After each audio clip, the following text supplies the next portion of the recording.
Good morning, everybody. I'm watching out here. I think the rain's going to stop for us, and we're going to get to have our cookout, right?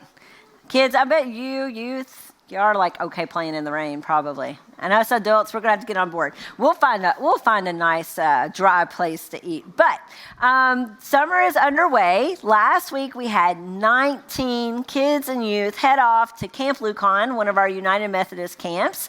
And we wanted to give you all just a quick glimpse at the fun that they got to have as they deepen their relationship with God and one another. And so let's take a look.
Looks like a whole lot of fun, doesn't it? Hey, they're checking it out there. Yeah, okay. There's some of you that are in the room, you guys up here, what was the best part of camp last week? Whitewater rafting. That looks pretty awesome. Zip lining. I want to like zip lining. I want to. Reed, what was your favorite part? The what? The what? Ooh, that sounds fun. I don't think we saw a picture of that. Any of the other youth in here? All the rest are out there. All right. Well, all of us grown-ups, we might be heading out on an adventure of our own this summer. We might be going on a road trip, be that to Paris, Kentucky, or Paris, France, right? So who in here is going on a road trip this summer? Just raise your hand. Anybody? Okay. Where are you headed? London. All right. London, Kentucky. Thanks for clarifying. What about you guys? St. Pete's. Okay. Who else had their hand up? Where are you going? Boston. Yes? Back home, which is where? All right. Look, she's got on her shirt. She's ready. Leah, where are you going? To Michigan to do what? I heard about this. MS bike ride. How far will you ride? You don't know. A long way. To be determined. It's supposed to be like 50-something miles. Woo, that's a long. All right. We'll see. Anybody else going somewhere fun? Andrea? Charleston. Nice. Yes? We've already been to Hilton Head, and we took a road trip. We will not ride together again. Okay. We're going to get into our road trip personalities in a minute, so we'll see. I see. I'm also going to give instructions not to point out other people's personalities, okay? Yeah. All right. As a reminder, out in the Welcome Center, we do have this like big map out there with push pins, so we want to keep up with where everybody's going this summer. So either before you go or when you get back, be sure to put that pin in the location where you have headed. But as Michelle brought up, road trips, they have all kinds of unknowns as we set off. And what tends to make these road trips even more interesting is that you're packed in a car with all kinds of different personalities, right? You're in that confined space for a very long time. And so you learn pretty quick what people's personalities are like. So I put together a little list of some possible personalities that might depict you. You might be a mixture of some of these, but I want you to listen listen for the one that most describes you. Last service, they had some to add to the list right away. So I will take suggestions from the crowd when I'm finished, okay? But maybe on a road trip, you are a road warrior, which means that you are behind the wheel before anybody else has even found their seatbelt, and that is where you plan to stay until you reach your destination. Some people might say that you have control issues, but you just call it efficiency, right? You like to move at your own pace, i.e. fast, and you feel like this is your service to everyone else that's in the vehicle, getting them where you need to go. Your biggest fear on a road trip is someone piping up in the back and saying, hey, how about you let me drive for a little bit? All right? Anybody that, without even hearing the rest, thinks that you're a road warrior? Oh, we're pointing to people. Oh. All right, we got a few road warriors in the room. Maybe you're not a road warrior. Maybe you are a precision planner. And that means that you have a spreadsheet and you have color-coded folders and you have an itinerary so detailed that it includes your restroom breaks and gas station rankings. Every scenic overlook, roadside diner, or quirky stop has been researched, reviewed, and scheduled down to the minute. Your biggest fear is that someone in the car will say, oh, look, the world's biggest ball of twine is just 45 minutes that way. Can we go? As you're checking your itinerary frantically. Others of us are nature explorers, and you, if you're in this category, you believe that the journey itself is the destination, and that interstates were made for robots. You prefer, there we go, winding back roads that go through like fields and forests and through towns whose names you can't really pronounce. You stop pretty often, maybe just to breathe, maybe to hike, to marvel, and to camp underneath the stars. And your biggest fear is that someone will say, can't we just stay in a hotel? Others of us are nonstop nappers. And I'm just going to go ahead and tell you all, in my day-to-day life, in my work life, I tend to be more like a road warrior or a precision planner. But when I go on a road trip, this is my preferred personality. To be the nonstop napper, which is the human embodiment of I'm just along for the ride, right? You don't need to know where you're going. You don't need to know how long it'll take, and you don't know when you're going to stop to eat dinner because you'll be snoozing in the back seat with a hoodie over your face until someone nudges you and says it's time to get out of the car. Your biggest fear is that someone will ask you, hey, can you take the next stretch of driving for us? And then every trip probably needs this person, and that is the hype person. Do we have any hype people in the audience today? You bring the energy, you bring the playlist, you bring the snacks and the party games. Your goal is to keep morale high and boredom low. You are equal parts DJ, snack dealer, and group cheerleader. You'll have the whole car singing in harmony before you hit mile 12. Your biggest fear is someone saying, are we there yet? I'm bored. Now, some of the suggestions from the last service were the constant complainer or the inquisitive passenger. There was also, if you know Herb Brown, he said you didn't say the grumpy person, which I told him I'd just put his picture up here for the next service. But let's just roll through these again. All right, who here thinks that they are more like the road warrior? Yeah, okay, got a few.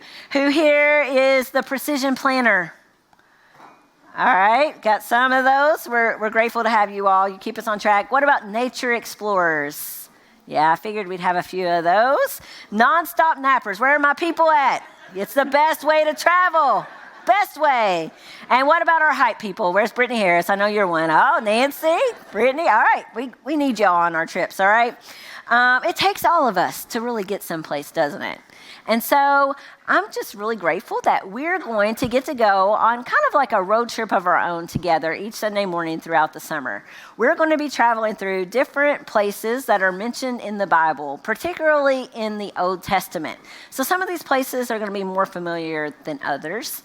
But for all my precision planners in the room, it is only right and correct on a road trip such as this that we visit the places in order, correct? And so we're going to start with the very first place mentioned in the pages of Scripture, and that is the Garden of Eden. Now, we're not exactly sure where the Garden of Eden was located, or honestly, if it was an exact actual place, or more of a metaphor, more of a setting of a story that God gave us to help us understand something very important about who He is and about who we are. But the bottom line is, Eden is not like a tourist attraction that we can go and visit today, like one of the wonders of the ancient world. However, when you are reading in Genesis 2, it does mention some geographic kind of markers to help us estimate where the Garden of Eden might have been located. It mentions 4 rivers that come together, that intersect: the Pishon, the Gihon, the Tigris, and the Euphrates. The Pishon and the Gihon are not rivers that we can locate today. But I'm going to guess that a lot of you have heard of the Tigris and the Euphrates, right? And those 2 rivers, they come together in what is now southeast Iraq. And it's an area that has become known in our history books as ancient Mesopotamia, which is the land between 2 rivers. It's a part of the Fertile Crescent, which archaeologists and anthropologists and historians believe to have actually been one of the cradles of civilization. There are some pictures I have to show you what this area looks like today. But I'm curious, when you hear that name of that place, Eden, what is the first word that you associate with it? What's the word that pops into your head? You can talk back to me. Paradise, I heard. Garden. Anything else? Tree. Yeah, there are some trees in there. We'll get to that. Anything else? For me, growing up, I think whenever I heard about the garden, I always thought of the word perfect. That was the word I heard used a lot to describe it. The way that the story was kind of downloaded to me is like in Genesis 2, there was perfection, there was no flaw, no defect at all. But in Genesis 3, we messed all that up, right? No more perfect for us.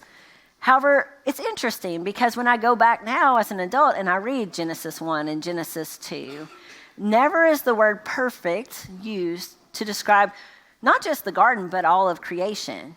Rather, again and again in Scripture, when they're describing this world that God has made, it says it's not perfect, but it uses the word what? Good. Good. Good, again and again. In fact, for all the questions that we might have about the creation account, whether or not it was precise prose or powerful poetry, whether there's 6 days of creation, whether or not they were literal or some literary device to help us understand the incomprehensible, for all the confusion and conflict that it might stir up inside us and among us, this much is abundantly clear about Genesis 1's account of creation. It was good, which tells us a whole lot about the Creator, about God Himself, doesn't it? The world was good because good was what God had to give. The creation was good, all of it, not just the garden, not just Eden, but every single inch of it. Because God was, and He is, and He always will be good. Good is who He is, and good is what He does. Now, in chapter 2, as we flip the page from the account that we find in Genesis 1, what we find is this more intense look at what's described as day 6 in Genesis 1. Here, the goodness of God, it gets very up close and personal. We zoom in from this cosmic description of how all the world was made into focus in on this one specific event, whenever God created us. Whenever He made human beings.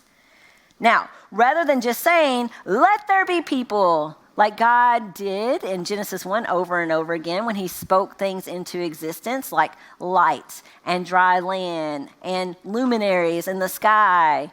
Here in Genesis 2, God is instead depicted as like getting down and taking action. he's depicted as getting his hands dirty a little bit. The writer of Genesis says, "Then the Lord formed a man from the dust of the ground." And this word that's translated formed, it conveys this very intense intentionality. It conveys to us very careful design, which tells us that we human beings, we were no afterthought. We were a deliberate product of God's infinite mind. And if that were not enough, then God in his goodness who formed us, he didn't just say to us, "Let there be life," right? No. Genesis says that God himself breathed into his nostrils the breath of life. It doesn't get any more personal or purposeful than that. The very first breath that we as human beings took was not a breath we took ourselves from the air, but rather it was the very breath of God himself. Our God gave of himself so that we could live. But it doesn't even stop there. God in his goodness, he doesn't just give human beings, us, existence. But essentially what God does is he invites us on a road trip through life with him. Now, when he does this, God doesn't just say like, "Hey, human beings, jump in the back seat and don't ask where we're going. Don't say a thing. I'm in control here." Nor does God just climb into the passenger seat and pull his hoodie down over his eyes and push back his chair and take a nap and say, "I hope you figure out how to get there." Rather, our good God, he places this human in the garden that he's made and he partners with him, giving him guidance that he's going to need for the road ahead. In Genesis 2, we see that God gives humans three things. He gives the first human a purpose, he gives him permission, and he gives him a prohibition. And I want us to think for a moment about how important all three things listed here are when we go on any kind of road trip, all right? Whenever we set off on a road trip, we have to have some sense of purpose about like where we're headed, right? If we don't have some sense of purpose about maybe not our final destination, but at least what we're trying to achieve, then we're going to find ourselves either just like sitting in the driveway, twiddling our thumbs, waiting to be enlightened, or just going around in circles, essentially getting nowhere. We need some general sense of direction. We need to know how to focus our attention and our efforts. It doesn't mean we have to have everything planned out to a T. Our kids are having fun, aren't they? Planned out to a T. But again, like we just need to know like which way to just in general go. So, for example, I learned this week that we have a person on our staff, Louis Tagliaboschi, if you've ever met Lou. When he and his wife set off on a road trip, they do not have a destination selected. But they do have like a sense of purpose. And this is how they set that sense of purpose up. They'll say to each other, "All right, we're going to pull out of our driveway and we're only going to make right turns for the first hour. And then we're going to see like what general direction we've been headed in, and then we'll pick some place to go." Or they'll say their sense of purpose is something like, "Okay, here's what we're going to do. At every intersection, we're going to flip a coin. And that's going to tell us whether we're going to go right or left." And again, they like kind of see like where they're headed, and then they choose where they're going to go. Anybody ever done this? No? Anybody like scared to death at this concept? Yeah, many of us. Okay, many of us. But they really do this. Now, other people say things like maybe like, "We're going to go out west," and they know like the direction they're headed, right? But they're like free to stop and see all the little quirky places they might see along the way. But they have some sense of purpose. We need some sense of purpose to guide us along and keep us moving forward. And that is what God gives Adam, the first human, in the garden. He gives him a purpose. He tells him that his job, his role is to work and to care for this beautiful garden that he's been placed in. God doesn't tell him exactly how to do this, making him into a robot, but he gives him something meaningful to do, something that gives him in his life direction. And still today, that's what God does for us. He has given us a purpose to live as a part of this creation that he's made and to care for it in all of our various different ways. So God gives Adam, he gives us a purpose, but then he also gives Adam permission. He tells him that he can eat from any of the trees in this beautiful garden that he's made. He's encouraged to enjoy God's good creation for himself. And in the same way, we've been put in this world to enjoy what God has given as well. Now, if you think about it, when you go on a road trip, it's nice to know what you're permitted to do, like what's yours to enjoy, right? When you jump in the car with somebody, it's nice when they tell you, like, hey, feel free to adjust the temperature in the car whenever you need. Or you see these snacks, they're free game. Take whatever you'd like. Or if you're traveling and you stop at a hotel, it's always nice to know, like, are those bottles sitting there on the dresser truly complimentary, or are they going to cost me an arm and a leg? You know, like, these are the things we want to know. Why? So that we can just enjoy what's ours to enjoy. I remember going on a road trip with a friend, and it was someone that I'd known for a bit but didn't know super well. So whenever we don't know what's okay, like it can make us anxious, can it? Because there's this ambivalence. We're just not sure what's all right. And so I'm riding along with them, and I don't want to be a bother, so I don't want to ask to stop anywhere, but I'm like dying of thirst. And the whole time that we're riding along, there is this bottle of Diet Coke that is sitting in between us. I love Diet Coke, y'all. And it's kind of like every time I look at it, it's like I'm in a Diet Coke commercial, you know, like the sweat is running down the bottle in slow-mo, and I can hear in my mind like what it sounds like when you twist off the top and it starts to fizz. And I just like kept sitting there wondering, like, why in the world is my friend not enjoying this delicious drink that they have, and I'm dying of thirst. Finally, we got to where we're going, and as we're getting out of the car, my friend says to me, hey, I forgot to tell you, like, this Diet Coke is for you. You can have it. And so, like, this whole time, it was mine, but I didn't understand that it was mine to enjoy. I'll tell you guys, I drank that thing in like 10 seconds flat. But that's what permission does. It helps us to truly enjoy the situation that we're in. However, prohibitions, they have their place as well. Whenever you're going on a road trip, it's good to know what's off limits, right?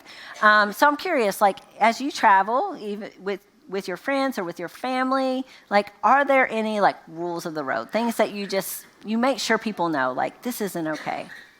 Anybody? Yes? We will not get Taco Bell tacos in the car. Okay. I mean, there's lots of reasons behind that. Let's just be honest. There are lots of reasons. That's a good rule. I like that. Anybody else have one? What's your rule? Oh, yeah. Fun dip. What's that called? Fun dip? Yeah. No fun dip. There's a story behind that, I'm sure. Okay. I don't blame you. Anybody else? Shoes on the dashboard. No shoes on the dashboard. We're going to take good care of the car. All right. I told him in the first service, one time we went on a trip with Lincoln. We were headed to Florida. He was like 3 or 4. And so we told him he wasn't allowed to ask us, like, how much longer until we get there. We're like, that's off limits. So he came up with all kinds of creative ways to essentially ask that without asking it. Like, I think I can see the beach from here. And we were in Nashville, Tennessee at that point. But growing up, Mom, we had a rule in our car. Do you remember what the rule was? You don't remember? In our car, no one was allowed to listen to country music. She said, you see her? Because, and I quote, all that whining gives her a headache. Yeah, all that whining gives her a headache. So no Garth, no Reba for us in the Sparks car unless Mom nodded off, at which time we would put it on ever so softly out of fear of waking her. As an aside, I do feel like it's only fair for me to point out that a few weeks ago I got this picture of my mom wearing a cowboy hat on her way to a country music concert. So, Mom, I need to know, like, can I turn on country music in the car when we go on a road trip? No. She still says no. All right.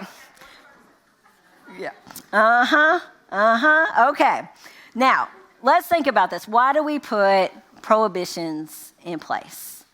You know, is it just because we're wanting to be mean? Is it because we're on a power trip? Look at Krista. She says, yeah. Krista is the least mean person you will ever meet, by the way. Is it because we just want to boss people around or keep something good from everyone? No, that's not why we put those rules into place. They're meant to make the trip safe and pleasant for everyone. Pleasant, right? That's why we don't eat tacos in the car, because we all have to smell them and then they crumble everywhere, and then we might not feel so good. There's all kinds of reasons not to do that, right? Like, we're trying to make the journey good for everyone. We want to make sure that we thrive as we go along. And so that's why Adam is given this prohibition by God in the garden. He tells him, don't eat from this one tree, the tree of the knowledge of good and evil. One of two trees that are at the center of the garden that we're not told exactly why God put them there, but they're there all the same. And God tells him, don't eat it. Why? For when you eat of it, you shall surely die. So, even from that, we can tell, God's not just trying to, keep something good all to himself. God is not on a power trip here or wanting to just wait and watch for humans to mess up so that he can punish them. No, God is trying to make sure that this journey went as well as it possibly could. He was putting parameters in place so that everyone could be protected from harm and so that they could prosper. And so in Genesis 2, we see God give these things to the human that he's created. And he continues to give those things to all of us as we come after to join him in this adventure that's called life. He invites us to join him on this road trip, and he has given us a purpose. He has given us permission to enjoy this world that he's made, and he has given us prohibitions to respect. The God who is good and has created this world good, he invites Adam and us to experience the good life with him. God had given Adam every reason to trust him. And in fact, God in his goodness, he didn't stop there. He saw it wasn't good for Adam to be alone, so he gives him a partner for this journey through life. He gives him what's called a helper, which isn't someone who's subservient or submissive, but rather an equal. Someone that can truly be in it with Adam as they journey along. Another human with which that he could experience this deep sense of connection. And so good was the standard of everything that God had done. It was the motivation behind everything that he had put into place. And as Adam and then Eve, who partnered with him, as they trust God, as they trust in his goodness, chapter 2 closes by saying Adam and his wife were both naked and they felt no shame. It's kind of a way of saying that Adam and Eve, the first humans, that they were in poverty, that they had nothing to their name, not even the clothes on their back. But yet they didn't care. It didn't matter, because at the same time, everything was theirs. They were free. They were free to work. They had a purpose. They were free to enjoy. They had this permission, and they were free to honor the creation that God had made, keeping in mind those prohibitions. Now, in the next chapter of the story, we know that Adam and Eve, they eat of the fruit, it says, right? They eat from the tree that they're not supposed to. And they suddenly find themselves outside of the garden.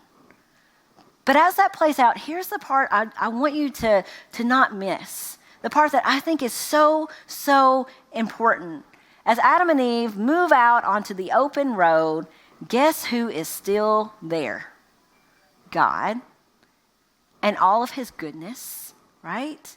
God is still there, guiding them along, giving them a purpose, giving them permission, and putting in place prohibitions to protect them and help them thrive.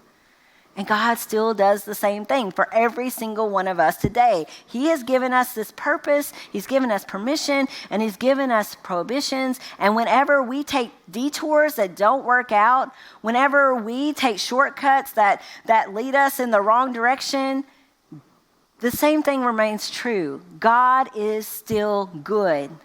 And he is still right there waiting to guide us back toward fullness, back toward the life that he always intended. The question is, are we up for the adventure, right? Will we trust that God is good and that he's taking us to a good destination? Will we pursue this purpose which he has given to each one of us to care for his creation in all of our different ways? Will we enjoy the permission that he's generously given? And will we heed these prohibitions that we might truly thrive? As we stand at the edge, ready to launch out into this journey together, I hope that our answer to that call to adventure will be yes. And as a way of saying yes to that adventure today, I'd like to invite you to join me in this prayer on the screen. We're going to revisit it throughout this series. It's a prayer that Thomas Merton wrote, but may it be our prayer today. My Lord God, I have no idea where I am going. I do not see the road ahead of me. I cannot know for certain where it will end. And the fact that I think I am following your will does not mean that I am actually doing so. But I believe that the desire to please you does in fact please you. And I hope I have that desire in all that I'm doing. And I know that if I do this, you will lead me by the right road. Therefore will I trust you always. I will not fear, for you are ever with me, and you will never leave me to face my perils alone. Amen.